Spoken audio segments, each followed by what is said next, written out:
ನಮಸ್ಕಾರ ನ್ಯೂಸ್ 7 ಗೆ ಸ್ವಾಗತ. ನಾನು ನವಿತಾ ಜೈನ್. ಸುಂದರಿಯರ ಫೋಟೋ ತೋರಿಸಿ ಗಾಳ, ಚಿನ್ನ, ಬಂಗಾರ, ಟೈಟಾನ್, ಚಂದಕ್ಕೊಂದು ಹೆಸರು, ಕೋಟಿ ಕೋಟಿ ಹಣ, ಪಾಲಿಟಿಕ್ಸ್ಗೂ ಸ್ಯಾಂಟ್ರೋ ಲಿಂಕ್. ಇದು ಸ್ಯಾಂಟ್ರೋ ನಗ್ನ ಸತ್ಯ.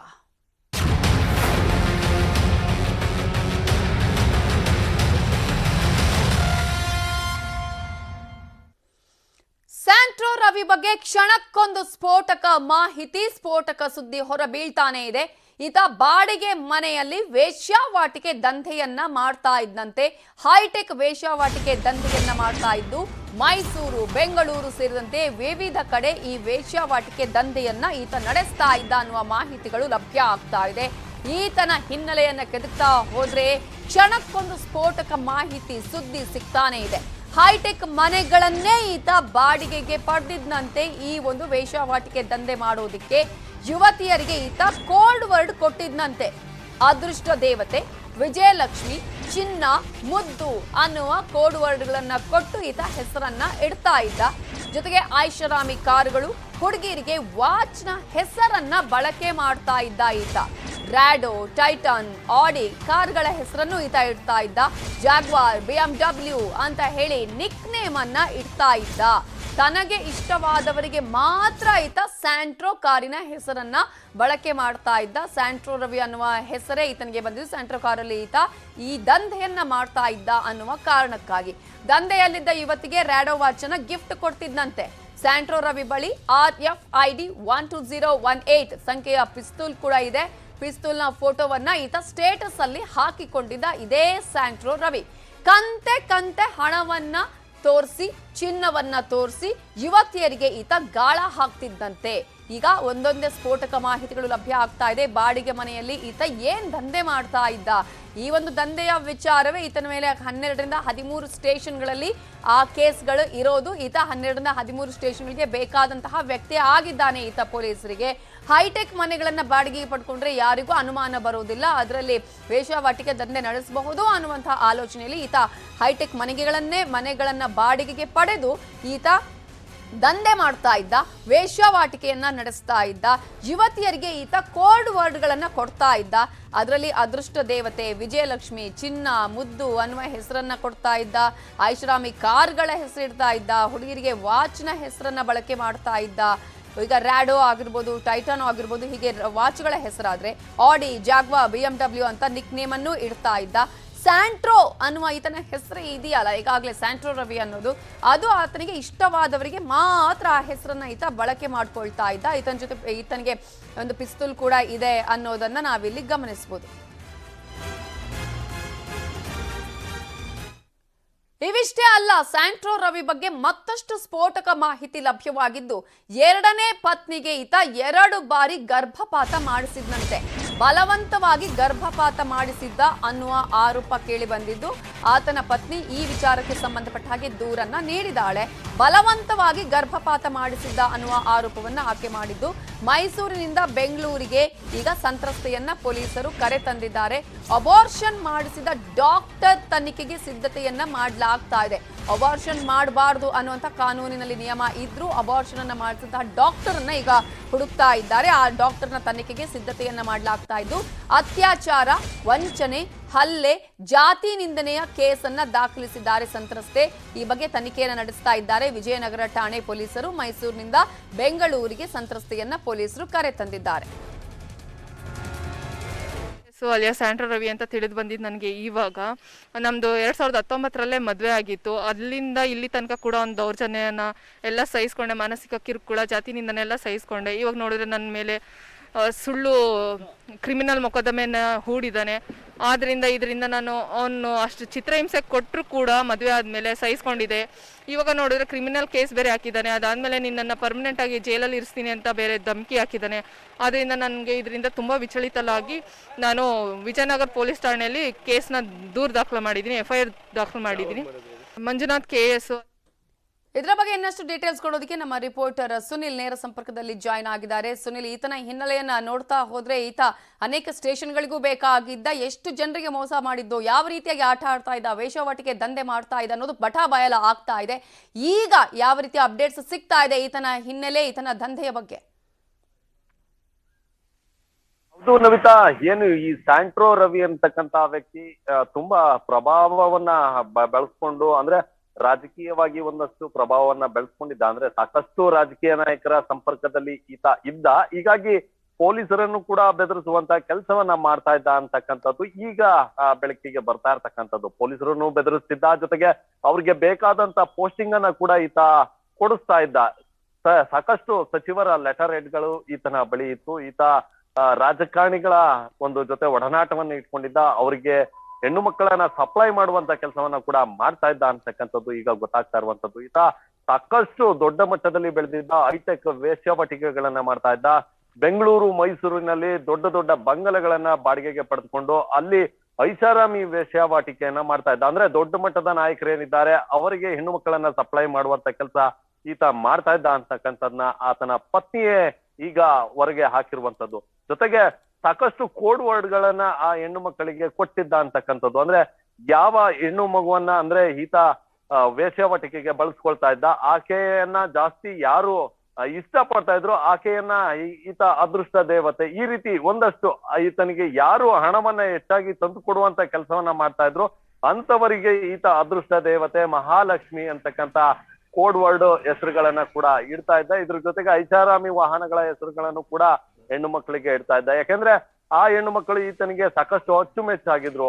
ಒಂದಷ್ಟು ಹಣ ಗಳಿಕೆಯಲ್ಲೂ ಕೂಡ ಸಾಕಷ್ಟು ಈತನಿಗೆ ಹೆಚ್ಚಿನ ಮಟ್ಟದಲ್ಲಿ ತಂದು ಕೊಡುವಂತ ಒಂದು ಅದೃಷ್ಟ ದೇವತೆಗಳಾಗಿದ್ರು ಈತನಿಗೆ. ಹಾಗಾಗಿ ಈ ರೀತಿಯಾದಂತ ಹೆಸರುಗಳನ್ನ ಈತ ಇಟ್ಕೊಂಡಿದ್ದ. ಇದ್ರ ಜೊತೆಗೆ ಏನು ಸ್ಯಾಂಟ್ರೋ ರವಿಯ ಪತ್ನಿಯೇ ಹೇಳುವ ಮೂಲಕ ಏನು ಮೈಸೂರಿನ ಲಕ್ಷ್ಮೀನಾರಾಯಣ ಅಂತಕ್ಕಂಥ IAS ಅಧಿಕಾರಿ ಏನಿದ್ದಾರೆ ಈತನ ಜೊತೆ ಮಲ್ಕೋಬೇಕು ಅನ್ನುವಂತ ಒಂದು ಬೇಡಿಕೆಯನ್ನ ಸ್ಯಾಂಟ್ರೋ ರವಿ ಇಟ್ಟಿದ್ದ ಅಂತ ಆ ವಿಚಾರವನ್ನ ಕೂಡ ಆತನ ಪತ್ನಿಯೇ ಹೇಳ್ತಾ ಇರ್ತಕ್ಕಂಥದ್ದು. FIR ಅಲ್ಲಿ ಕೂಡ ಈ ಒಂದು ಮಾತನ್ನ ಉಲ್ಲೇಖ ಮಾಡಿರುವಂತದ್ದು. ಹೀಗಾಗಿ ಈತ ಹೊರಗಿನ ಹೆಣ್ಣು ಮಕ್ಕಳ ಜೊತೆಗೆ ತನ್ನ ಪತ್ನಿಯನ್ನೇ ಒಂದು ಮಾರಾಟ ಮಾಡುವಂತ ಕೆಲಸವನ್ನ ಕೂಡ ಈತ ಮಾಡ್ತಾ ಇದ್ದ ಅಂತಕ್ಕಂಥದ್ದು ಬೆಳಕಿಗೆ ಬಂದಿರುವಂತದ್ದು. ಇನ್ನು ಸಾಕಷ್ಟು ಪೊಲೀಸರು ಈತನನ್ನ ತನಿಖೆಗೆ ಒಳಪಡಿಸಿದ್ರೆ ಈತನನ್ನ ಒಂದು ಏನು ಈತನಿಂದ ಒಂದಷ್ಟು ಮಾಹಿತಿಗಳನ್ನ ತೆಗಿಬಹುದು. ಸದ್ಯಕ್ಕೆ ಈತ ಮಾಡ್ತಾ ಇದ್ದಂತ ಏನು ಐಷಾರಾಮಿ ವೇಶ್ಯಾವಾಟಿಕೆಗಳದ್ದು ಈಗ ಎಲ್ಲ ಬಯಲಾಗಿರ್ತಕ್ಕಂಥದ್ದು. ಜೊತೆಗೆ ಒಂದಷ್ಟು ಫಿಕ್ಸ್ ಅಂದ್ರೆ ಆತ ಸ್ಟೇಟಸ್ಗೆ ಏನ್ ಹಾಕೊಂಡಿದ್ದ ಅವೆಲ್ಲವೂ ಕೂಡ ಈತನಿಗೆ ಒಂದಷ್ಟು ಹೆಣ್ಮಕ್ಳುಗಳ ಫೋಟೋಗಳನ್ನ ಹಾಕೊಳ್ಳುವಂತ ಶೋಕಿ ಕೂಡ ಇತ್ತು, ಸ್ಟೇಟಸ್ಗೆ ಹಾಕೊಳ್ಳುವಂಥದ್ದು. ಹೀಗಾಗಿ ಅವೆಲ್ಲವನ್ನ ಕೂಡ ಈತನ ಪತ್ನಿಯೇ ಒಂದು ಸ್ಕ್ರೀನ್ ಶಾಟ್ ಹೊಡೆದು ತೆಗೆದು ಇಟ್ಕೊಂಡಿದ್ರು. ಇವೆಲ್ಲವನ್ನ ಈಗ ಪೊಲೀಸರಿಗೂ ಕೂಡ ಕೊಟ್ಟಿರುವಂತದ್ದು. ಈ ನಿಟ್ಟಿನಲ್ಲಿ ಪೊಲೀಸರು ಯಾವ ರೀತಿ ತನಿಖೆಯನ್ನ ಮಾಡ್ತಾರೆ, ಈತನಿಂದ ಯಾವೆಲ್ಲ ಮಾಹಿತಿಯನ್ನ ತೆಗಿತಾರೆ ಅಂತಕ್ಕಂಥದ್ನು ಕೂಡ ಕಾದ್ ನೋಡ್ಬೇಕಾಗುತ್ತೆ. ಥ್ಯಾಂಕ್ ಯು ಸುನಿಲ್ ಡೀಟೇಲ್ಸ್ಗೆ. ವರ್ಗಾವಣೆ ದಂಧೆಯಲ್ಲೂ ಕಿಂಗ್ ಪಿನ್ ಸ್ಯಾಂಟ್ರೋ ರವಿ ಇದ್ದಾನೆ. ವರ್ಗಾವಣೆ ಕೇಸಿನಿಂದ ಲಕ್ಷ ಲಕ್ಷ ಹಣವನ್ನ ಈತ ಸಂಪಾದನೆ ಮಾಡಿದ್ದಾನೆ. ಮನೆಯಲ್ಲಿದ್ದ ಕಂತೆ ಹಣ, ಚಿನ್ನದ ಬಿಸ್ಕೆಟ್ನ ದೃಶ್ಯ ಲಭ್ಯ ಆಗಿದೆ. ಮನೆಯಲ್ಲಿ ಈತ ಹಣವನ್ನ ಯಾವ ರೀತಿಯಾಗಿ ಜೋಡಿಸಿಟ್ಟಿದ್ದ, ಇದೆಲ್ಲ ವರ್ಗಾವಣೆ ದಂಧೆಯಿಂದ ಬಂದಂತಹ ಹಣಗಳು. ಕಂತೆ ಹಣ, ಚಿನ್ನದ ಬಿಸ್ಕೆಟ್ ಈತನ ಬಳಿ ಸಿಕ್ಕಿದೆ. ಪೊಲೀಸ್ ಇನ್ಸ್ಪೆಕ್ಟರ್, ACP, DYSPಗಳ ಪ್ರಮೋಷನ್ ಅನ್ನು ಈತ ಮಾಡ್ತಾ ಇದ್ದ. ಈತನ ಮನೆಯಲ್ಲಿ ಲೆಟರ್ ಹೆಡ್ಗಳು ಸಿಕ್ಕಿದೆ, ಅನೇಕ ಶಾಸಕರ ಸಚಿವರದ್ದು. ಪೊಲೀಸ್ ಅಧಿಕಾರಿಗಳಿಗೂ ಈತ ಪ್ರಮೋಷನ್ ಅನ್ನ ಕೊಡಿಸ್ತಾ ಇದ್ದಂತೆ. ಇದೇ ಕಾರಣಕ್ಕೆ ಪ್ರಭಾವಿ ರಾಜಕಾರಣಿಗಳ ನಂಟನ್ನ ಈತ ಹೊಂದಿದ್ದ ಅಂತ ಹೇಳಲಾಗಿದ್ದು, ಅನೇಕ ಅಪರಾಧ ಚಟುವಟಿಕೆಗಳಲ್ಲಿ ಈತ ಭಾಗಿಯಾಗಿದ್ದಾನೆ. 1995ರಿಂದಲೂ ಈತ ಅಪರಾಧ ಚಟುವಟಿಕೆಗಳಲ್ಲಿ ಭಾಗಿಯಾಗಿದ್ದ. ಹುಡಿ ರೌಡಿಗಳ ಜೊತೆ ಸೇರಿ ಅಸಭ್ಯತನ ಮೆರೀತಾ ಇದ್ದ. 2000ನೇ ಇಸ್ವಿಯಿಂದಲೂ ಸ್ಯಾಂಟ್ರೋ ರವಿ ಈ ರೀತಿಯ ದಂಧೆ ಮಾಡ್ತಾ ಇದ್ದ ಅನ್ನುವಂತಹ ಮಾಹಿತಿ ಲಭ್ಯ ಆಗ್ತಾ ಇದ್ದು, ಕೇವಲ ಮೈಸೂರು ಮಾತ್ರ ಅಲ್ಲ, ಬೆಂಗಳೂರು ಮಾತ್ರ ಅಲ್ಲ, ರಾಜ್ಯದ ಅನೇಕ ಕಡೆ ಈತನ ವಿರುದ್ಧ ಪ್ರಕರಣಗಳಿದೆ. ಹಲವು ಬಾರಿ ಈತ ಜೈಲಿಗೂ ಹೋಗಿ ಬಂದಿದ್ದಾನೆ. ತನ್ನ ಕೃತ್ಯ ಬಯಲು ಮಾಡಿದವರ ವಿರುದ್ಧನೇ ಈತ ರಾಜಕೀಯ ಪ್ರಭಾವವನ್ನು ಬಳಸಿ ಕೇಸ್ ದಾಖಲಿಸ್ತಾ ಇದ್ದ ಅನ್ನುವ ಮಾಹಿತಿಯೂ ಲಭ್ಯವಾಗ್ತಾ ಇದೆ. ಈತನ ಕರಾಳ ಮುಖ ಯಾವ್ಯಾವ ರೀತಿಯಾಗಿತ್ತು ಅನ್ನೋದನ್ನ ನೋಡ್ತಾ ಹೋಗ್ತಾ ಇದ್ವಿ. ಟ್ರಾನ್ಸ್ಫರ್ ದಂಧೆಯಲ್ಲೂ ಸ್ಯಾಂಟ್ರೋ ರವಿಯ ಹೆಸರು ಈಗ ತಳುಕು ಹಾಕಿಕೊಂಡಿದೆ. DYSP ಲಕ್ಷ್ಮೀನಾರಾಯಣ್ ಅನ್ನೋರ ಲಿಂಕ್ ಈತನಿಗೆ ಇತ್ತು ಅಂತ ಹೇಳಲಾಗ್ತಾ ಇದ್ದು, ಬನ್ನಿ ಟ್ರಾನ್ಸ್ಫರ್ ಮಾಡಿಸ್ತೀನಿ ಅನ್ನುವ ಆಮಿಷವನ್ನು ಈತ ಒಡ್ಡಿದ್ದಾನಂತೆ. HD ಕುಮಾರಸ್ವಾಮಿಯವರು ಈ ಒಂದು ವಿಚಾರಕ್ಕೆ ಸಂಬಂಧಪಟ್ಟ ಹಾಗೆ ಏನೇನ್ ಮಾಡ್ದ, ಯಾವ ರೀತಿಯಾಗಿ ಈತ ಪೊಲೀಸ್ ಅಧಿಕಾರಿಗಳಿಗೆ ಅಥವಾ ಸಿಂಗಲರ್ ಆಗಿ ಮಾತನಾಡ್ತಾ ಇದ್ದ, ಹೋಗೋಬಾರೋ ಅಂತ ಹೇಳ್ತಾ ಇದ್ದ, ಟ್ರಾನ್ಸ್ಫರ್ ಮಾಡಿಸ್ತೀನಿ ಅಂತ ಹೇಳ್ತಾ ಇದ್ದೆ, ಎಲ್ಲವನ್ನ ಹೇಳಿದ್ದಾರೆ. ರಾಜಕಾರಣಿಗಳ ಜೊತೆ ಇದ್ದಂತಹ ನಂಟನ್ನ ಹೇಳಿದ್ದಾರೆ. ಕುಮಾರಕೃಪಕ್ಕೆ ಬನ್ನಿ ಅಂತ ಸ್ಯಾಂಟ್ರೋ ರವಿ ಈ ಒಂದು ಅಧಿಕಾರಿಗೆ ಹೇಳಿದಾನಂತೆ. ನಿಮ್ಮ ಕೆಲಸ ಮಾಡ್ಕೊಡ್ತೀನಿ, ನಾನು ಸಿಎಂಗೆ ಹೊಂದ್ಕೊಂಡಿದ್ದೇನೆ ಅಂತ ಹೇಳಿದಾನಂತೆ ರವಿ. ಕುಮಾರಕೃಪಕ್ಕೆ ಬನ್ನಿ ಅಂತಾನು ಈತ ಕರೆದಿದ್ದಾನೆ. ಪೊಲೀಸ್ ಅಧಿಕಾರಿಗೆ ಧಮ್ಕಿನೂ ಹಾಕಿದ್ದಾನೆ ಸ್ಯಾಂಟ್ರೋ ರವಿ. ಸಿಎಂ ಅವರೇ ನನಗೆ ಮರ್ಯಾದೆ ಕೊಡ್ತಾರೆ, ಮರ್ಯಾದೆ ಕೊಟ್ಟು ಮಾತಾಡು ಅಂತ ಹೇಳಿದಾನಂತೆ. ಆ ಸಂದರ್ಭದಲ್ಲಿ ರವಿ ಡಿವೈಎಸ್ಪಿ ಲಕ್ಷ್ಮೀನಾರಾಯಣ್ ಅನ್ನೋರ ಜೊತೆ ಮಾತಾಡಿದ್ದಾರೆ ಅನ್ನಲಾದ ಆಡಿಯೋ ನ್ಯೂಸ್ 18ಗೆ ಲಭ್ಯ ಆಗಿದೆ.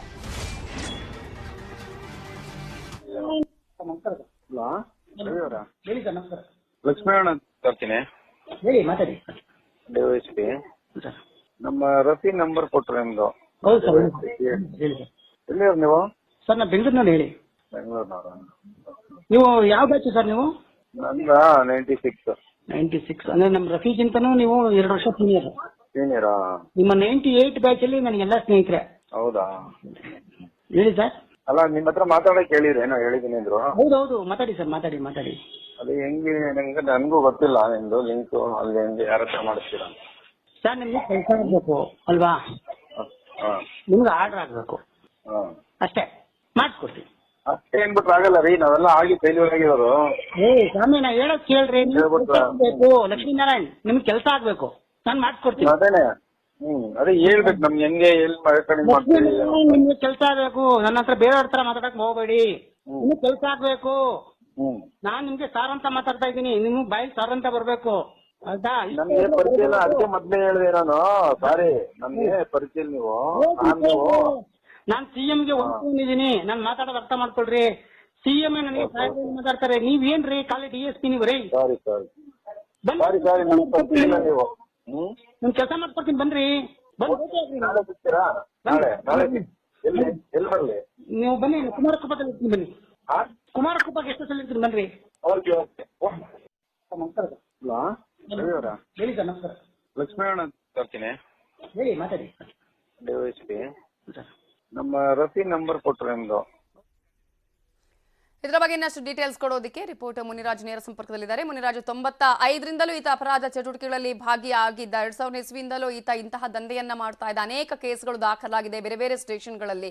ಅಷ್ಟರಿಂದ ಇಲ್ಲಿವರೆಗೂ ಕೂಡ ಈತನನ್ನ ಈಗ ಜೈಲಿಗೆ ಹೋಗಿರೋದಾಗಿರ್ಬೋದು, ಜೊತೆಗೆ ಇಂತಹ ಕೆಲಸ ಕಾರ್ಯಗಳಲ್ಲಿ ಭಾಗಿಯಾಗಿರೋದ್ರ ಕೇಸ್ಗಳು ಯಾವ ರೀತಿಯಾಗಿ ನಡೀತಾ ಇದೆ?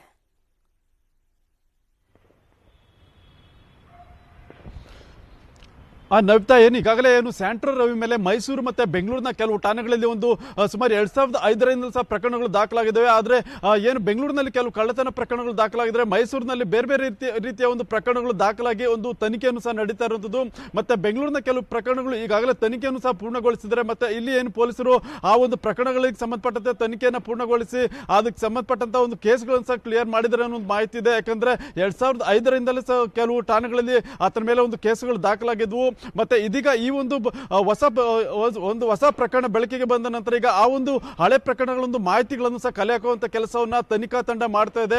ಯಾಕಂದ್ರೆ ಮೈಸೂರಿನಲ್ಲಿ ಆತನ ಪತ್ನಿಯ ಒಂದು ದೂರು ದಾಖಲಿಸಿದ ಬಳಿಕ ಮತ್ತೆ ಇದು ರಾಜಕೀಯವಾಗಿ ಒಂದು ದೊಡ್ಡ ಮಟ್ಟದಲ್ಲಿ ಒಂದು ಸುದ್ದಿ ಆಗ್ತಿದೆ. ಆದ್ರಿಂದ ಈಗ ಈ ಒಂದು ಪ್ರಕರಣದ ತನಿಖೆಗೆ ಸಂಬಂಧಪಟ್ಟಂತೆ ಈಗ ಆತನ ಮೇಲೆ ಒಂದು ಬೆಂಗಳೂರಿನಲ್ಲಿದ್ದಂತಹ ಪ್ರಕರಣಗಳಿರ್ಬೋದು, ಮತ್ತೆ ಈ ಹಿಂದೆ ಆತನ ಮೇಲೆ ಯಾವ ರೀತಿಯ ಒಂದು ಕೇಸುಗಳು ದಾಖಲಾಗಿದೆ, ಆ ಸೆಕ್ಷನ್ಸ್ ಏನು ಅನ್ನೋದ್ರ ಬಗ್ಗೆ ಈಗ ಪೊಲೀಸರು ಮಾಹಿತಿಯನ್ನ ಕಲೆಕ್ಟ್ ಮಾಡ್ತಾ ಇದ್ದಾರೆ.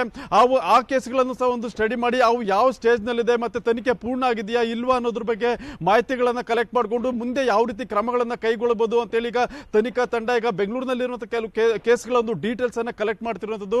ಈಗಾಗಲೇ ಬಹುಶಃ ಇವತ್ತು ಅಥವಾ ನಾಳೆ ಬೆಂಗಳೂರಿಗೂ ಸಹ ಒಂದು ಮೈಸೂರಿನ ಒಂದು ಪೊಲೀಸರ ತಂಡ ಇಲ್ಲಿಗೂ ಸಹ ಒಂದು ಆಗಮಿಸುವ ಸಾಧ್ಯತೆ ಇದೆ. ಯಾಕಂದ್ರೆ ಇಲ್ಲಿ ಕೆಲವು ವಿಚಾರಗಳನ್ನ ತನಿಖೆ ಮಾಡೋದಿರ್ಬೋದು, ಮತ್ತೆ ಈಗಾಗಲೇ ಒಂದು ಮೈಸೂರಿನಲ್ಲಿ ಒಂದು ದೂರು ದಾಖಲಾಗಿದೆ. ಆ ಒಂದು ದೂರಿಗೆ ಸಂಬಂಧಪಟ್ಟಂತೆ ಇಲ್ಲೂ ಸಹ ಒಂದು ಶೇಷಾದ್ರಿಪುರಂ ಇರ್ಬೋದು, ಮತ್ತೆ ಬೇರೆ ಬೇರೆ ಕಡೆಗಳನ್ನು ಕೆಲವು ಮಾಹಿತಿಗಳನ್ನು ಕಲೆ ಹಾಕೋ ಸಲುವಾಗಿ ಬೆಂಗಳೂರಿಗೆ ಒಂದು ಪೊಲೀಸರ ಮೈಸೂರಿನ ಒಂದು ತಂಡ ಆಗಮಿಸುವಂತ ಸಾಧ್ಯತೆ ಇದೆ. ನವಿತಾ, ಜಾಮೀನಿಗೂ ಕೂಡ ಅರ್ಜಿಯನ್ನ ಸಲ್ಲಿಸಿದಾನೆ ಅಂತ ಹೇಳಲಾಗ್ತಾ ಇದೆ. ಮತ್ತೊಂದು ಕಡೆ ಈಗ ಯಾರು ಈತನ ವಿರುದ್ಧ ಏನಾದರೂ ಕೃತ್ಯ ಮಾಡಿದ್ರೆ ಅವರ ವಿರುದ್ಧವೂ ಕೇಸ್ ದಾಖಲಿಸ್ತಾ ಇದ್ದ ಅಂತ ಹೇಳಿ ಅದನ್ನು ಕೂಡ ತನಿಖೆ ಮಾಡ್ತಾರ ಪೊಲೀಸರು? ಖಂಡಿತ ನವಿತಾ, ಯಾಕಂದ್ರೆ ಈಗ ಈ ಒಂದು ಪ್ರಕರಣ ರಾಜ್ಯ ಸರ್ಕಾರಕ್ಕೂ ಸಹ ಒಂದು ರೀತಿಯಲ್ಲಿ ಇರಿಸು ಮುರುಸು ಉಂಟಾಗ್ತಿರೋದು. ಯಾಕಂದ್ರೆ ಸ್ಯಾಂಟ್ರೋ ರವಿ ವಿಚಾರವಾಗಿ ಏನು ಮಾಜಿ ಸಿಎಂ ಕುಮಾರಸ್ವಾಮಿ ಅವರು ಪ್ರಸ್ತಾಪ ಮಾಡಿದಾಗ ಇದು ಸರ್ಕಾರಕ್ಕೂ ಸಹ ಒಂದು ಇರಿಸು ಮುರುಸನ್ನು ಉಂಟು ಮಾಡುತ್ತಾ ಒಂದು ಪ್ರಸಂಗ ಉಂಟು ಮಾಡಿದೆ. ಅದರಿಂದ ಸಂಪೂರ್ಣವಾಗಿ ಆತನ ಹಿನ್ನೆಲೆ ಏನು ಮತ್ತೆ ಯಾವ್ಯಾವ ಕೇಸ್ಗಳಿದೆ ಮತ್ತೆ ಆತನ ವ್ಯವಹಾರಗಳಿರ್ಬೋದು ಪ್ರತಿಯೊಂದನ್ನು ಸಹ ಕೂಲಂಕುಷವಾಗಿ ತನಿಖೆ ನಡೆಸೋದಕ್ಕೆ ಈಗ ಮುಖ್ಯಮಂತ್ರಿಗಳೊಂದು ಸೂಚನೆ ಕೊಟ್ಟಿದ್ರೆ ಆ ಒಂದು ತನಿಖೆ ವೇಳೆ ಯಾವ ರೀತಿಯ ಅಂಶಗಳು ಬೆಳಕಿಗೆ ಬರುತ್ತೆ ಮತ್ತೆ ಆತ ಏನೆಲ್ಲ ಒಂದು ಚಟುವಟಿಕೆಗಳನ್ನು ಮಾಡ್ತಾ ಇದ್ದ, ಏನು ಒಂದು ಸಾಮಾಜಿಕವಾಗಿರ್ಬೋದು ಮತ್ತೆ ಬೇರೆ ಬೇರೆ ಒಂದು ಅಕ್ರಮ ಒಂದು ವ್ಯವಹಾರಗಳೇನಿತ್ತು ಅದ್ರ ಕಂಪ್ಲೀಟ್ ಆಗಿ ಎಲ್ಲವೂ ಸಹ ಒಂದು ಮಾಹಿತಿಗಳನ್ನು ಕಲೆ ಹಾಕೋದಕ್ಕೆ ಈಗ ತನಿಖಾ ತಂಡ ಮುಂದಾಗಿದೆ. ಅದೇ ರೀತಿಯಾಗಿ ಬೆಂಗಳೂರಿಗೂ ಸಹ ಬಂದು ಇಲ್ಲಿ ಯಾವ್ಯಾವ ಪೊಲೀಸ್ ಠಾಣೆಗಳಲ್ಲಿ ಕೇಸ್ಗಳಿದಾವೆ ಮತ್ತೆ ಅವುಗಳ ಒಂದು ಯಾವ ಸ್ಟೇಜ್ ಅಲ್ಲಿ ಇದೆ ಅನ್ನೋದ್ರ ಬಗ್ಗೆ ಸಹ ಒಂದು ಮಾಹಿತಿಗಳನ್ನ ಕಲೆಕ್ಟ್ ಮಾಡಿ ಅದನ್ನ ಒಂದು ಸಂಪೂರ್ಣ ವರದಿ ತಯಾರಿ ಮಾಡಿಕೊಂಡಿದ್ರೆ ನವಿತಾ. ಈಗಾಗಲೇ ಆ ಒಂದು ಮಾಹಿತಿಗಳನ್ನು ಸಹ ಈಗ ಪೊಲೀಸರು ಕಲೆಕ್ಟ್ ಮಾಡ್ತಿದ್ದಾರೆ. ಅದು ಯಾವ್ಯಾವ ಠಾಣೆಯಲ್ಲಿದೆ ಮತ್ತೆ ಎಷ್ಟು ಕೇಸ್ ಇದೆ ಅನ್ನೋದ್ರ ಬಗ್ಗೆ ಈಗ ಮಾಹಿತಿಗಳನ್ನ ಪೊಲೀಸರು ಕಲೆಕ್ಟ್ ಮಾಡ್ತಾ ಇದ್ದಾರೆ Navitha. Okay, thank you Muniraju ಡೀಟೇಲ್ಸ್ಗೆ. ಸಚಿವ ಆರಗ ಜ್ಞಾನೇಂದ್ರ ಮನೆಯಲ್ಲಿ ಸಿಕ್ಕ ಹಣ ಯಾರದ್ದು? ಎಸಿಪಿ ಒಬ್ಬರ ವರ್ಗಕ್ಕೆ 15 ಲಕ್ಷವನ್ನ ಎಣಿಸ್ತಾ ಇರೋದಂತೆ. ಬೀದರ್ನಲ್ಲಿ ಮಾಜಿ ಸಿಎಂ ಕುಮಾರಸ್ವಾಮಿ ಆರೋಪವನ್ನ ಮಾಡಿದ್ದಾರೆ. ಗೃಹ ಸಚಿವರಾಗಿರುವ ಆರಗ ಜ್ಞಾನೇಂದ್ರ ಅವರ ಮನೆಯಲ್ಲಿ ಸಿಕ್ಕ ಹಣ ಯಾರದ್ದು? ಬೀದರ್ನಲ್ಲಿ ಮಾಜಿ ಸಿಎಂ ಕುಮಾರಸ್ವಾಮಿ ಆರೋಪ ಮಾಡ್ತಾರೆ. ಎಸಿಪಿ ಒಬ್ಬರ ವರ್ಗಕ್ಕೆ 15 ಲಕ್ಷವನ್ನ ಎಣಿಸ್ತಾ ಇರೋದು. ಗೃಹ ಸಚಿವರ ನಿವಾಸದಲ್ಲೇ ಹೀಗೆ ಆಗಿದೆ, ಅದನ್ನ ತನಿಖೆ ಮಾಡಿಸ್ಲಿ, ದಾಖಲೆ ಇದ್ರೆ ಕೊಡ್ಲಿ ಅಂತಾರೆ. ಹುಡುಕ್ತಾ ಇದ್ದೇವೆ ಅಂತ ಹೇಳ್ತಾರೆ. ಎಲ್ಲ ನಾವೇ ಹೇಳೋದಾದ್ರೆ ಗೃಹ ಸಚಿವರು ಯಾವ ಕಾರಣಕ್ಕಿದ್ದಾರೆ ಅವರು ಅನ್ನುವ ಪ್ರಶ್ನೆಯನ್ನ ಮಾಡಿದ್ದಾರೆ ಎಚ್ ಡಿ ಕುಮಾರಸ್ವಾಮಿ. ಮೊನ್ನೆಯಿಂದ ಕುಮಾರಸ್ವಾಮಿ ಅವರು ಆರೋಪಗಳನ್ನ ಮಾಡ್ತಿದ್ದಾರೆ, ದಾಖಲೆಗಳನ್ನ ಕೊಡ್ತಾ ಇದ್ದಾರೆ, ಫೋಟೋಗಳನ್ನ ರಿಲೀಸ್ ಮಾಡ್ತಾ ಇದ್ದಾರೆ. ಹಿಟ್ ಅಂಡ್ ರನ್ ಮಾಡಲ್ಲ ಅಂತ ಹೇಳ್ತಾನೆ ಪ್ರತಿನಿತ್ಯ ಆರೋಪದ ಜೊತೆಗೆ ದಾಖಲೆಗಳ ರಿಲೀಸ್ ಮಾಡ್ತಾ ಇದ್ದಾರೆ. ಗೃಹ ಸಚಿವ ಆರಗ ಜ್ಞಾನೇಂದ್ರ ಮನೆಯಲ್ಲಿ ಸಿಕ್ಕ ಹಣದ ವಿಚಾರವನ್ನು ಮಾತನಾಡಿದ್ದಾರೆ. ಈಗ ಆರಗ ಜ್ಞಾನೇಂದ್ರ ಅವರನ್ನ ಇವನು ಹೋಗಿ ವ್ಯಕ್ತಿ ಭೇಟಿ ಮಾಡ್ತಾರಲ್ಲ, ಅವ್ರ ಮನೇಲೇ ಕೂತ್ಕೊಂಡು ಆ ದುಡ್ಡು ಎಣಿಸ್ಕೊಂಡು ಕೂತಿರೋದಲ್ಲಿ ಅದನ್ನು ಯಾರು ರೆಕಾರ್ಡ್ ಮಾಡಿದಾರೆ? ಯಾರೋ ACP ಟ್ರಾನ್ಸ್ಫರ್ಗೆ 75 ಲಕ್ಷ ಅಂತೇಳಿ ಮಾತುಕತೆ ಮಾಡಿ ಅದ್ರಲ್ಲಿ ಅಡ್ವಾನ್ಸ್ ತಗೊಂಡು ಹೋಗಿರೋ ದುಡ್ಡು. ನಾನು ಇದೆಲ್ಲ ಕೆದಕ್ತಾ ಹೋಗ್ತೀರ ನನಗೆ ಪಂಚರತ್ನ ಕಾರ್ಯಕ್ರಮ ನನ್ನ ಗುರಿ. ರಾಜ್ಯದಲ್ಲಿ ಜನತೆ ಮುಂದೆ ಈ ಕಾರ್ಯಕ್ರಮ ಅನುಷ್ಠಾನಕ್ಕೆ ತರಲಿಕ್ಕೆ ಒಂದು ಅವಕಾಶ ಕೊಡಿ ಅಂತ ಹೊರಟಿದ್ದೀನಿ. ಇಲ್ಲಿ ಈ ಸಮಸ್ಯೆ ಬಂದಿದ್ದರಿಂದ ಹೇಳಿದ್ದೇನೆ, ಸರಿಪಡಿಸ್ಕೊಳ್ಳಿ ಅಂತ ಹೇಳಿ. ಈಗ ಆರಗ ಜ್ಞಾನೇಂದ್ರ ಅವರನ್ನ ಇವನು ಹೋಗಿ ವ್ಯಕ್ತಿ ಭೇಟಿ ಮಾಡ್ತಾರಲ್ಲ, ಅವ್ರ ಮನೇಲೇ ಕೂತ್ಕೊಂಡು ಆ ದುಡ್ಡು ಎಣಿಸ್ಕೊಂಡು ಕೂತಿರೋದಲ್ಲಿ ಅದನ್ನು ಯಾರು ರೆಕಾರ್ಡ್ ಮಾಡಿದಾರೆ? ಕುಮಾರಸ್ವಾಮಿ ಅವರ ಹತ್ರ ಖಾಲಿ ಬುಟ್ಟಿ ಇದೆ, ಹಾವುಗಳು ಇಲ್ಲ ಅಂತ ಹೇಳಿದ್ರು ಮುನಿರತ್ನ ಅವರು. ಅದಕ್ಕೆ ಈಗ HDK ಟಾಂಗ್ ಕೊಟ್ಟಿದ್ದಾರೆ. ಹಾಗಾದ್ರೆ ಅವರು ಸ್ಟೇನ ತೆಗಿಲಿ, ಸತ್ಯವಂತರು ಅಂತ ಸಾಬೀತು ಮಾಡ್ಲಿ ಅಂತ ಹೇಳಿದ್ದಾರೆ HDK. ಕುಮಾರಸ್ವಾಮಿ ಅವರು ಈ ಖಾಲಿ ಬುಟ್ಟಿ ಹಿಡ್ಕೊಂಡು ಆವೈತೆ ಅಂತಾರೆ. ಯಾವ ಹಾವು ಇರಲ್ಲ, ಆವರಣೆನೂ ಇರಲ್ಲ ಕುಮಾರಸ್ವಾಮಿ ಅವ್ರ ಹತ್ರ. ಅದು ಯಾವುದೋ ಒಂದು ನೆನ್ನೆ ಮೀಡಿಯಾದಲ್ಲಿ ನೋಡಿ ದೂರದಿಂದ ಒಂದು ಮೊಬೈಲ್ ಹಿಂಗೆ ಅಂತಾರೆ. ಅದು ಏನು ಹಾವುಗಳು ಇಟ್ಕೊಂಡವ್ರು ಅದು ಬೇಗ ಬಿಟ್ಬಿಡ್ಲಿ. ಅದು ಸುಮ್ಮನೆ ಖಾಲಿ ಬುಟ್ಟಿ ಹಿಡ್ಕೊಂಡು ನಮ್ಮ ಹತ್ರ ಈ ಬುಟ್ಟಿ ತೆಗೆದ್ರೆ ಹಾವು ಬರ್ತದೆ, ಬುಟ್ಟಿ ತೆಗೆದ್ರೆ ಹಾವು ಬರ್ತದೆ. ಯಾವಾಗ ಬರುತ್ತೆ? ಅದು ಏನೇನು ಹಾವುಗಳು ಇಟ್ಕೊಂಡವ್ರು ಅದೆಲ್ಲ ಈಚೆ ಬಿಟ್ಬಿಡ್ಬೇಕು. ಅವ್ರಿಗೆ ಯಾತಕ್ಕೆ ಅಲ್ಲಲ್ಲ, ಒಂದು ನಿಮಿಷ, ಅವ್ರು ಸ್ಟೇ ತಗೊಂಡಿಲ್ವಲ್ಲ. ಪಾಪ ಅಲ್ಲಿರೋ ಮಂತ್ರಿಗಳಲ್ಲಿ ಅವರವರಲ್ಲೇ ಡಿಫ್ರೆನ್ಸ್ ಇದೆ. ನನಗಿರೋ ಇನ್ಫಾರ್ಮೇಷನ್ ಒಂದು 2-3 ಜನ ತಲೆ ಉರುಳಬೇಕು ಅಂತ ಅವ್ರಿಗೆ ಆಸೆ. ಅವ್ರ ಜೊತೆಲಿ ಇದ್ದಲ್ಲ, ಅದೆಂಥದ್ದು ಒಂದು ಟೀಮ್ ಇತ್ತಲ್ಲ ಆಗ ಸಿದ್ದರಾಮಯ್ಯನ ಕಾಲದಲ್ಲಿ, SBM. ಆ SBM ಟೀಮಲ್ಲಿ ಒಡಕಿದೆ. ಆ ಒಡಕೇನಾಗಿದೆ ಈಗ, ಅದು ಕೆಲವರು ಸ್ಟೇಜ್ ತಗೊಂಡ್ರೆ SBM ಟೀಮಲ್ಲೇ ಇರೋದು. ಅವರಿದ್ದಾರೆ, ಅವ್ರು SBM ಇತ್ತಲ್ಲ ಟೀಮು, ಅದ್ರಲ್ಲಿ ಕೆಲವರು ಸ್ಟೇಜ್ ತಗೊಂಡವ್ರಲ್ಲ. ಅದು ಏನಾದರೂ ಬಂದುಬಿಟ್ರೆ ಈಗ ಅವರಲ್ಲಿ ಡಿಫ್ರೆನ್ಸ್ ಇದೆಯಲ್ಲ, ಅವ್ರ ತಲೆ ಉಳಬೇಕು ಅಂತ ಇವ್ರಿಗೆ ಆಸೆ.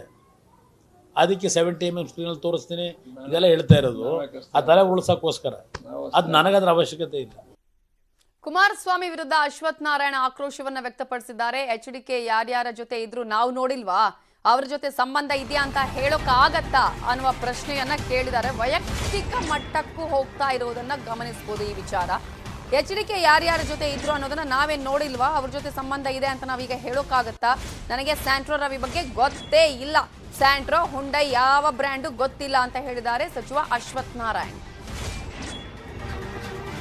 ಏನು ನೋಡಿ, ಈಗ ಈ ವಿಚಾರದಲ್ಲಿ ಈಗಾಗಲೇ ಸನ್ಮಾನ್ಯ ಮುಖ್ಯಮಂತ್ರಿಗಳು ಬಹಳ ಸ್ಪಷ್ಟವಾಗಿ ಹೇಳಿದ್ದಾರೆ, ತನಿಖೆನೂ ಮಾಡ್ತೀನಿ ಅಂತ ಹೇಳಿದ್ದಾರೆ. ಸೊ ಹಾಗಾಗಿ ಅದ್ರ ಬಗ್ಗೆ ಇನ್ಯಾಕೆ ನಾವು ಚರ್ಚೆ ಮಾಡೋಂಥದ್ದು ಏನಿದೆ? ಸ್ಯಾಂಟ್ರೋನು ನನಗೆ ನೀವು ಸ್ಯಾಂಟ್ರೋ ಅಂತೂ ಗೊತ್ತಿಲ್ಲ. ಈ ಏನು ಉಂಡಾಯೋ ಸ್ಯಾಂಟ್ರೋ ಈ ಯಾವ್ಯಾವ ಬ್ರ್ಯಾಂಡ್ಗಳು ಎಲ್ಲೆಲ್ಲಿದ್ದಾವೆ ಅಂತ, ಯಾವ ಬ್ರ್ಯಾಂಡ್ ಇದ್ರು ಕ್ಲೀನ್ ಮಾಡೋಕ್ಕಂತೂ ನಾವು ರೆಡಿ. ಇಂಥ ಬ್ರ್ಯಾಂಡ್ಗಳು ಎಲ್ಲಿದ್ರು ಎಲ್ಲಿಗೆ ಕಳಿಸ್ಬೇಕು ಅವ್ರನ್ನ ಕಳಿಸ್ತೀವಿ. ಸೊ ಇಂಥ ಯಾವ ಬ್ರ್ಯಾಂಡ್ಗಳಿಗೂ ನಮ್ಮ ರಾಜಕೀಯ ವ್ಯವಸ್ಥೆಯಲ್ಲಿ, ನಮ್ಮ ಸರ್ಕಾರದಲ್ಲಿ ಇಂಥವ್ರಿಗೆ ಕಿಂಚಿಷ್ಟು ಗೌರವ ಇಲ್ಲ.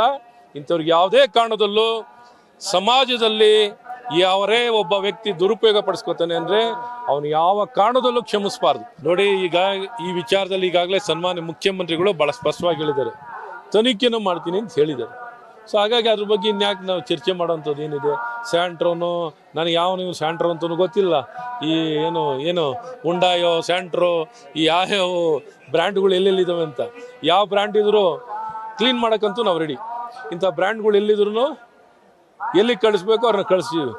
ಸೊ ಇಂಥ ಯಾವ ಬ್ರ್ಯಾಂಡ್ಗಳಿಗೂ ನಮ್ಮ ರಾಜಕೀಯ ವ್ಯವಸ್ಥೆಯಲ್ಲಿ, ನಮ್ಮ ಸರ್ಕಾರದಲ್ಲಿ ಇಂಥವ್ರಿಗೆ ಕಿಂಚಿಷ್ಟು ಗೌರವ ಇಲ್ಲ.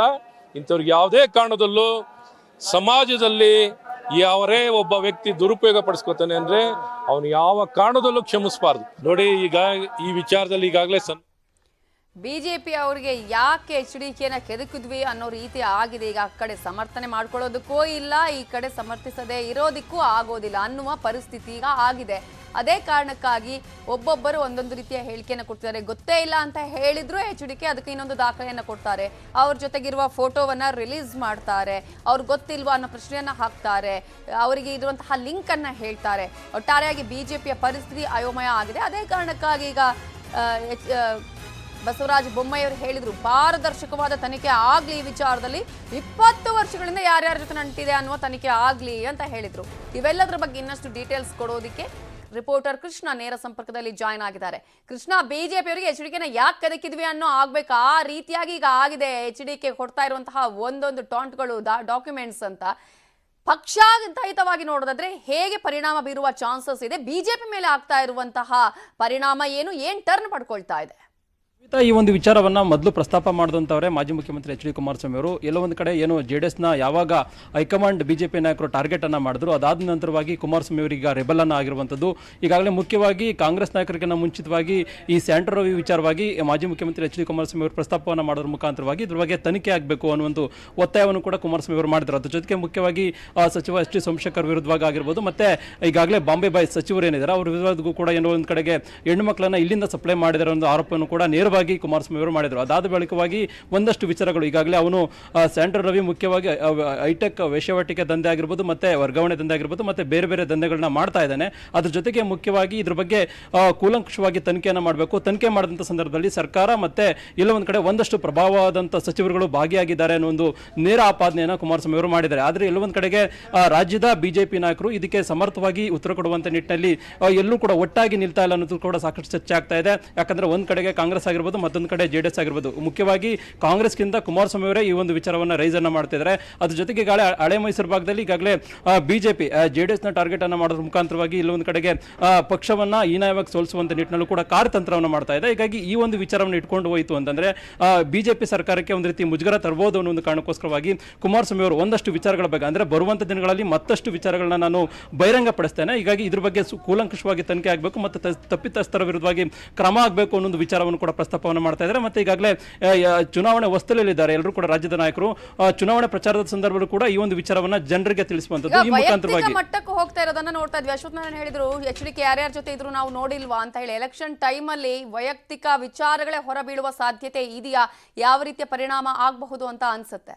ಖಂಡಿತವಾಗ್ಲೂ ನವಿತಾ, ಈಗಾಗಲೇ ಏನು ವೈಯಕ್ತಿಕವಾಗಿಯೇ ಸಾಕಷ್ಟು ಈಗ ದೊಡ್ಡ ಮಟ್ಟದಲ್ಲಿ ಅದು ತಿರುಗ್ತಾ ಇರುವಂಥದ್ದು. ಯಾಕಂದ್ರೆ ಈಗಾಗಲೇ ಮುಖ್ಯವಾಗಿ ಸರ್ಕಾರದ ಮೇಲೆ ಬಂದಿರತಕ್ಕಂಥ ಆಪಾದನೆಯನ್ನು ಕುಮಾರಸ್ವಾಮಿ ಅವರು ಮಾಡಿದ್ರು. ಆದ್ರೆ ಈಗ ಸಚಿವ ಅಶ್ವತ್ಥನಾರಾಯಣ ಅವರು ಅವರಿಗೆ ಕೊಡುವಂತ ಸಂದರ್ಭದಲ್ಲಿ ಎಲ್ಲ ಒಂದು ಕಡೆ ಕುಮಾರಸ್ವಾಮಿ ಅವರ ಪರ್ಸನಲ್ ವಿಚಾರಕ್ಕೆ ಅಟ್ಯಾಕ್ ಅನ್ನ ಮಾಡಿದ್ದಾರೆ. ಇದು ಬರುವಂತ ದಿನಗಳಲ್ಲಿ ಮತ್ತಷ್ಟು ಜೋರಾಗುವಂತ ಸಾಧ್ಯತೆ ಇದೆ. ಯಾಕಂದ್ರೆ ಚುನಾವಣೆ ಹತ್ತಿರ ಬರುವಂತ ಸಂದರ್ಭದಲ್ಲಿ ಕಾಂಗ್ರೆಸ್ ಆಗಿರ್ಬೋದು, ಮತ್ತೆ ಬಿಜೆಪಿ ಆಗಿರ್ಬೋದು, JDS ಅಂದ್ರೆ ಆರೋಪ ಪ್ರತ್ಯಾರೋಪಗಳನ್ನು ದೊಡ್ಡ ಮಟ್ಟದಲ್ಲಿ ಮಾಡ್ಕೊಳ್ತಾರೆ. ಆದ್ರೆ ಈಗ ಸದ್ಯಕ್ಕಿರುವಂತ ಪ್ರಶ್ನೆ ಏನು ಅಂತಂದ್ರೆ, ಈ ಸ್ಯಾಂಟ್ರೋ ರವಿ ಈಗಾಗಲೇ ತನಿಖೆ ಮಾಡ್ತಾ ಇದ್ದಾರೆ. ಸೆಂಟ್ರಲ್ ರವಿ ವಿರುದ್ಧವಾಗಿ ಏನು ಕೇಸ್ಗಳು ದಾಖಲಾಗಿದೆ ಅದ್ರ ಸಂಬಂಧಪಟ್ಟಂತೆ ತನಿಖೆ ಆಗ್ತಾ ಇದೆ. ಆದ್ರೆ ಇದುವರೆಗೂ ಕೂಡ ಕಳೆದ 5 ದಿನಗಳಾಗ್ತಾ ಇದೆ, ಅವನು ಇನ್ನೂ ಕೂಡ ಪತ್ತೆ ಆಗಿಲ್ಲ, ನಾಪತ್ತೆ ಆಗಿದ್ದಾನೆ. ಇದು ಇಲ್ಲ ಒಂದ್ ಕಡೆ ಸರ್ಕಾರದಲ್ಲಿರ್ತಕ್ಕಂಥ ಕೆಲ ಸಚಿವರುಗಳೇ ಪ್ರಭಾವವನ್ನು ಬೀರಿದರೆ ಅವನನ್ನೆಲ್ಲ ತಲೆಮರೆಸುವಂತ ಒಂದು ಕೆಲಸವನ್ನು ಕೂಡ ಮಾಡಿದರೆ. ಒಂದ್ ವೇಳೆ ನಾನು ಸಿಕ್ಕಿದ್ರೆ ಬರುವಂತ ದಿನಗಳಲ್ಲಿ ಸರ್ಕಾರದ ಮೇಲೆ ಇರತಕ್ಕಂಥ ಒಂದಷ್ಟು ಆಪಾದನೆಗಳೇನಿದೆ ಕುಮಾರಸ್ವಾಮಿ ಅವರು ಮಾಡಿದರೆ ಅದು ಒಂದು ವಿಚಾರ ಬಹಿರಂಗ ಆಗುವಂತ ಸಾಧ್ಯತೆ ಇದೆ. ಹೀಗಾಗಿ ಅವನ ಮೇಲೆ ಆರೋಪ ಇದೆ. ಹೀಗಾಗಿ ಸಂಬಂಧಪಟ್ಟಂತ ಸಚಿವರು ಅವನನ್ನ ನಾಪತ್ತೆ ಮಾಡಿದ್ದಾರೆ ಅಂತ ಕೂಡ ಸಾಕಷ್ಟು ಚರ್ಚೆ ಆಗ್ತಾ ಇದೆ. ಈಗ ಬರುವಂತ ದಿನಗಳಲ್ಲಿ ಚುನಾವಣೆ ಇರುವಂತಹ ಸಂದರ್ಭದಲ್ಲಿ ಇದನ್ನ ಮತ್ತಷ್ಟು ದೊಡ್ಡ ಮಟ್ಟದಲ್ಲಿ ಒಂದ್ ರೀತಿ ಚರ್ಚೆ ಮಾಡೋದ್ರ ಮುಖಾಂತರವಾಗಿ ಒಂದ್ ರೀತಿ ರಾಜ್ಯ ಬಿಜೆಪಿ ಸರ್ಕಾರವನ್ನ ಮತ್ತಷ್ಟು ಇಕ್ಕಟ್ಟಿಗೆ ಸಿಲುಕಿಸುವಂತದ್ದಾಗಿರ್ಬೋದು. ಅದ್ರ ಜೊತೆಗೆ ಚುನಾವಣೆ ಪ್ರಚಾರದ ಸಂದರ್ಭದಲ್ಲಿ ಇದನ್ನೇ ವಿಚಾರವನ್ನ ಅಜೆಂಡವಾಗಿ ಮಾಡಿಕೊಂಡು ಒಂದ್ ರೀತಿ ಸರ್ಕಾರಕ್ಕೆ ಮುಜುಗರ ತರುವಂತ ನಿಟ್ಟಿನಲ್ಲೂ ಕೂಡ ಜೆಡಿಎಸ್ ನಾಯಕರು ಆಗಿರ್ಬೋದು ಮತ್ತೆ ಕಾಂಗ್ರೆಸ್ ನಾಯಕರು ತಂತ್ರವನ್ನ ರೂಪಿಸಿರುವಂತದ್ದು. ಅದಕ್ಕೋಸ್ಕರವಾಗಿಯೇ ಪ್ರತಿದಿನನೂ ಕೂಡ ಮಾಜಿ ಮುಖ್ಯಮಂತ್ರಿ ಎಚ್ ಡಿ ಕುಮಾರಸ್ವಾಮಿ ಅವರಿಗೆ ಸಿಕ್ಕಂತ ಮಾಹಿತಿ ವಿಚಾರವನ್ನ ಪ್ರಸ್ತಾಪವನ್ನ ಮಾಡೋದ್ರ ಮುಖಾಂತರವಾಗಿ ಒಂದ್ ರೀತಿ ಒಬ್ಬೊಬ್ಬ ಸಚಿವರ ವಿರುದ್ಧವಾಗಿಯೇ ಆಕ್ರೋಶವನ್ನು ವ್ಯಕ್ತಪಡಿಸ್ತಾ ಇದ್ದಾರೆ. ಮೊದಲನೇ ಬಾರಿಗೆ ಎಸ್ ಟಿ ಸೋಮಶೇಖರ್ ಅವರು ಜೊತೆಗಿದ್ದಂತ ಸೆಂಟ್ರಲ್ ರವಿ ವಿಡಿಯೋನ ಬಹಿರಂಗ ಮಾಡಿದ್ರು. ಅದಾದ ನಂತರವಾಗಿ ಗೃಹ ಸಚಿವ ಆರೋಗ್ಯ ಜ್ಞಾನೇಂದ್ರ ಅವರ ಮನೆಯಲ್ಲಿ ಈಗ ಬಿಜೆಪಿ ಬಳಿ ಇರೋ ಅಸ್ತ್ರ ಏನು ಇದಕ್ಕೆ? ಸದ್ಯಕ್ಕೆ ಇದ್ರ ಬಗ್ಗೆ ತನಿಖೆಯನ್ನ ಮಾಡ್ತೀನಿ ಅನ್ನೋ ಮಾತನ್ನ ಮುಖ್ಯಮಂತ್ರಿ ಬಸವರಾಜ ಬೊಮ್ಮಾಯಿ ಅವರು ಹೇಳಿದ್ದಾರೆ. ಅದ್ರ ಪ್ರಕಾರವಾಗಿಯೇ ಅವನು ಸಿಕ್ಕಂತ ನಂತರವಾಗಿ ತನಿಖೆ ಪೂರ್ಣ ಆದ ಬಳಿಕವಾಗಿ ಒಂದಷ್ಟು ಸ್ಪಷ್ಟನೆ ಕೊಡುವಂತ ನಿರ್ಧಾರವನ್ನು ಕೂಡ ಸರ್ಕಾರ ತೆಗೆದುಕೊಳ್ಳುವಂತ ಸಾಧ್ಯತೆ ಇದೆ. ಆದ್ರೆ ಸದ್ಯಕ್ಕಂತೂ ಈಗ ಕಾಂಗ್ರೆಸ್ ಆಗಿರ್ಬೋದು ಮತ್ತೆ ಜೆಡಿಎಸ್ ನಾಯಕರು ದೊಡ್ಡ ಮಟ್ಟದಲ್ಲಿ ಏನು ಆರೋಪವನ್ನ ಮಾಡ್ತಾ ಇದ್ದಾರೆ ಅದಕ್ಕೆ ಎಲ್ಲ ಒಂದ್ ಕಡೆ ಸಮರ್ಥವಾಗಿ ಒಂದ್ ರೀತಿ ತಿರುಗೇಟ್ ಕೊಡುವಂತ ನಿಟ್ಟಿನಲ್ಲಿ ಯಾರು ಕೂಡ ಮುಂದಾಗ್ತಾ ಇಲ್ಲ ಅನ್ನೋದು ಕೇವಲವಾಗಿ ಮುಖ್ಯಮಂತ್ರಿಗಳಾಗಿರ್ಬೋದು ಮತ್ತೆ ಕೆಲವೊಂದು ಸಚಿವರುಗಳು ಮಾತ್ರ ಈ ಒಂದು ವಿಚಾರವಾಗಿ ಸ್ಪಷ್ಟನೆಯನ್ನು ಕೊಡ್ತಾ ಇದ್ದಾರೆ. ಆದ್ರೆ ರಾಜ್ಯದ ಬಹುತೇಕವಾಗಿ ಅಂದ್ರೆ ರಾಜ್ಯದ ಸಚಿವ ಸಂಪುಟ ಸದಸ್ಯರು ಇವನು ಯಾರು ಅಂತಾನೆ ಗೊತ್ತಿಲ್ಲ ಅನ್ನೋ ಹೇಳಿಕೆಯನ್ನು ಕೊಡೋದ್ರ ಮುಖಾಂತರವಾಗಿ ಒಂದ್ ರೀತಿ ತಪ್ಪಿಸ್ಕೊಳ್ತಾ ಇದ್ದಾರೆ. ಹೀಗಾಗಿ ಹೈಕಮಾಂಡ್ ಕೂಡ ಈ ಒಂದು ವಿಚಾರದ ಬಗ್ಗೆ ಬಿಜೆಪಿ ಹೈಕಮಾಂಡ್ ಕೂಡ ಈ ಒಂದು ವಿಚಾರದ ಬಗ್ಗೆ ಒಂದಷ್ಟು ಮಾಹಿತಿಯನ್ನು ಕೂಡ ತೆಗೆದುಕೊಂಡಿರುವಂತದ್ದು. ಹೀಗಾಗಿ ಬರುವಂತ ದಿನಗಳಲ್ಲಿ ಅವನು ಸಿಕ್ಕ ನಂತರವಾಗಿ ಇದ್ರ ಈ ವಿಚಾರವಾಗಿ ಅಂದ್ರೆ ಸರ್ಕಾರದ ಉತ್ತರವನ್ನು ಬಹಿರಂಗಪಡಿಸೋದ್ರ ಮುಖಾಂತರವಾಗಿ ಯಾವುದೇ ಕಾರಣಕ್ಕೂ ಕೂಡ ಸೆಂಟ್ರಲ್ ರವಿ ಆಗಿರ್ಬೋದು ಮತ್ತೆ ಬೇರೆ ಯಾರಾಗಿರ್ಬೋದು ನಮಗೂ ಅದಕ್ಕೂ ಸಂಬಂಧ ಇಲ್ಲ. ಹೀಗಾಗಿ ಇದನ್ನ ಮಾಡ್ತಿರುವುದು ಕೇವಲ ರಾಜಕೀಯ ಅಷ್ಟೇ ಅನ್ನೋ ಒಂದು ಸ್ಪಷ್ಟ ಉತ್ತರವನ್ನು ಕೊಡುವಂತ ನಿಟ್ಟಿನಲ್ಲಿ ಕೂಡ ಮುಖ್ಯಮಂತ್ರಿಗಳು ಅದರಲ್ಲಿ ಮುಖ್ಯವಾಗಿ ಸರ್ಕಾರ ಮುಂದಾಗಿರುವಂತದ್ದು. ಹೀಗಾಗಿ ಕಾಂಗ್ರೆಸ್ ಆಗಿರ್ಬೋದು ಮತ್ತೆ ಜೆಡಿಎಸ್ ಇದೇ ಒಂದು ವಿಚಾರವನ್ನು ಇಟ್ಕೊಂಡಂತ ದೊಡ್ಡ ಮಟ್ಟದಲ್ಲಿ ಹೋರಾಟ ಮಾಡಿದಂತ ಸಂದರ್ಭದಲ್ಲಿ ಈ ಮುಖಾಂತರವಾಗಿ ಅಂದ್ರೆ ಸರ್ಕಾರ ತನಿಖೆ ಆಗ್ತಾ ಇದೆ, ತನಿಖೆ ಮಾಡಿದಂತ ನಂತರದಲ್ಲಿ ಇದ್ರ ಬಗ್ಗೆ ಸ್ಪಷ್ಟ ಉತ್ತರ ಕೊಡ್ತೇವೆ ಅನ್ನೋ ನಿಟ್ಟಿನಲ್ಲೂ ಕೂಡ ಸರ್ಕಾರ ಉತ್ತರ ಕೊಡುವಂತ ನಿಟ್ಟಿನಲ್ಲೂ ಕೂಡ ಮುಖ್ಯಮಂತ್ರಿಗಳು ಮುಂದಾಗುವಂತದ್ದು. ನವಿತಾ, ತನಿಖೆ ಯಾವ ರೀತಿಯಾಗಿ ಸಾಗುತ್ತೆ ಅನ್ನೋದನ್ನ ನೋಡೋಣ. Thank you so much Krishna.